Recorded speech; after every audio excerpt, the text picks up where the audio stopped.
एक समय की बात है जब आर्यावर्त की पुण्य भूमि पर धर्म, सत्य और तप की दिव्य ज्योति चारों दिशाओं में आलोकित थी। उसी युग में एक महान, तेजस्वी, धर्मनिष्ठ और पराक्रमी सम्राट हुए राजा भरत। उनके राज्य में न अन्याय था, न अधर्म का लेश। प्रजा सुखी थी और धर्म स्वयं उनके चरणों में स्थित था। किंतु राजा के हृदय में वैराग्य की एक सूक्ष्म धारा प्रवाहित होने लगी। एक दिन शास्त राज वैभव त्याग कर राजा भरत वन की ओर प्रस्थान कर गए। घने वनों के मध्य एक पवित्र नदी के तट पर उन्होंने अपना आश्रम बनाया।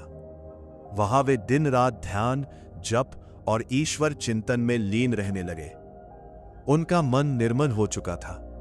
मुक्ति मानो कुछ ही दूर थी।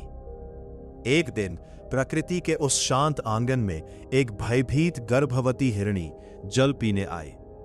अचानक सिंह की गर्जना से भयभीत होकर वो भागी और उसी भय में उसका नवजात शावक नदी में गिर पड़ा। हिरणी ने वही प्राण त्याग दिए। राजा भरत का हृदय करुणा से भर उठा। उन्होंने उस असहाय शावक को बचा लिया। प्रारंभ में वो केवल दया थी, किंतु धीरे धीरे वही दया गहरे मोह में परिवर्तित हो गई।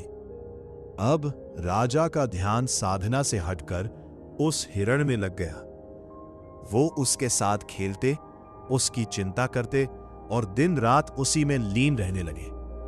तपस्या पीछे छूट गई और मोह ने स्थान ले लिया। कालचक्र आगे बढ़ा और एक दिन मृत्यु का समय समीप आ गया। उस अंतिम क्षण में राजा भरत का मन ईश्वर में नहीं बल्कि उसी हिरण में रमा हुआ था और यही उनका भाग्य बदलने वाला था। मृत्यु के पश्चात राजा भरत ने हिरण के रूप में जन्म लिया, किंतु ये कोई साधारण जन्म ना था। उन्हें अपने पूर्व जन्म का स्मरण था। वो समझ चुके थे ये सब उनके मोह का परिणाम है।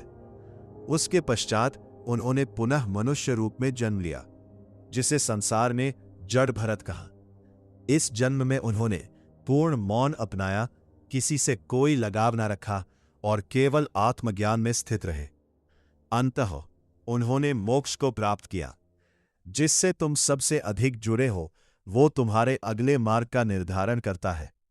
मोह चाहे कितना ही पवित्र क्यों न लगे, वो बंधन ही बनता है। मौन और वैराग्य ही आत्मा की मुक्ति का मार्ग है।